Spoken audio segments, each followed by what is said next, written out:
The reports are in, and the January LSAT is sparking a lot of discussion. Test takers are wondering whether LSAC has increased the difficulty of the logical reasoning section. Today, I'll break down for you the changes, the speculation, and what it means for you as you get ready to take the LSAT. First, for those who don't know me, my name is Steve Schwartz. I've been teaching the LSAT since 2005, and I personally increased my own LSAT score from a 152 to a 175. Now, over the years, I've analyzed thousands of logical reasoning questions and helped countless students navigate the ever-evolving test. Today, I want to clear up some common misconceptions about the LSAT, especially when it comes to logical reasoning. Now, with every LSAT administration, I hear the same feedback. This section, this question, this passage felt harder than ever. But the truth is, the LSAT is deliberately designed to maintain a consistent level of difficulty. LSAC doesn't typically throw wild curveballs. They test each question extensively in the unscored experimental sections before they add it to a scored section.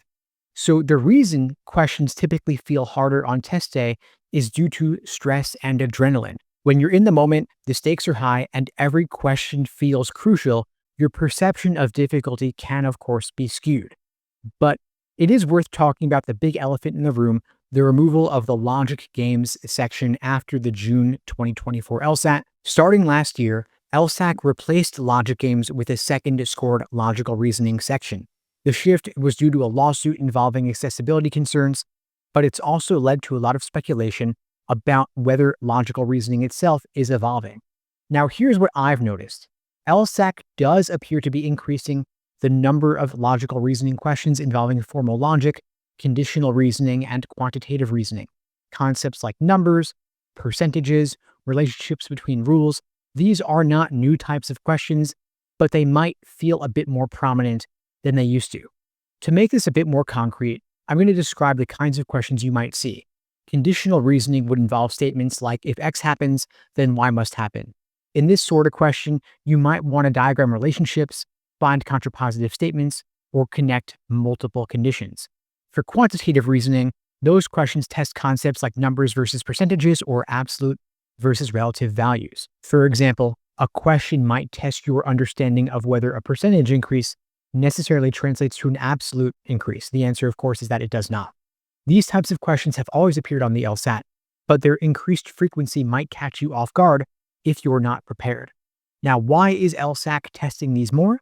Of course, LSAC is not introducing some radical new question type. They're just emphasizing skills that were previously tested in logic games, like formal logic, within logical reasoning. It's a subtle shift, but it's one that requires extra attention as you get ready to take the LSAT.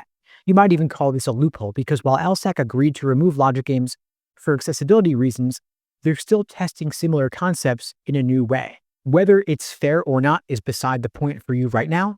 What's clear is that you'll need to adapt accordingly. And so if you're getting ready to take the LSAT going forward, my advice is first, master the fundamentals, focus on the most common types of logical reasoning questions like inference, law, and necessary assumption. These are the most important, and I would even say foundational logical reasoning question types. Second, practice diagramming.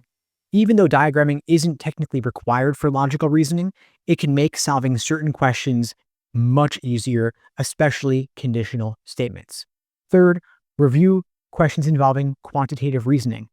Pay extra attention to questions that involve numbers and percentages. These can be tricky, but mastering them will give you an edge.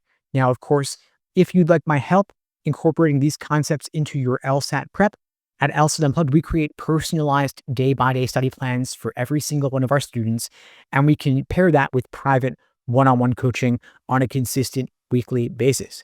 If you'd like to find out more, you can check out the links below to book a call with me and my team. We'd be glad to help you out on your journey to achieving a top LSAT score, namely 170 plus, because there's no reason to aim for anything less. One final note is to keep an eye on the most recently released LSAT exams. LSAT practice are numbered 101 to 158. More recent is more relevant. The next official released LSAT will likely provide a bit more insight into how logical reasoning is evolving. Until then, focus on building a strong foundation and staying adaptable. Anyway, folks, that's all for now. Again, feel free to reach out if I can help in any way. Links below. And in the meantime, I'll wish you all the best and take care.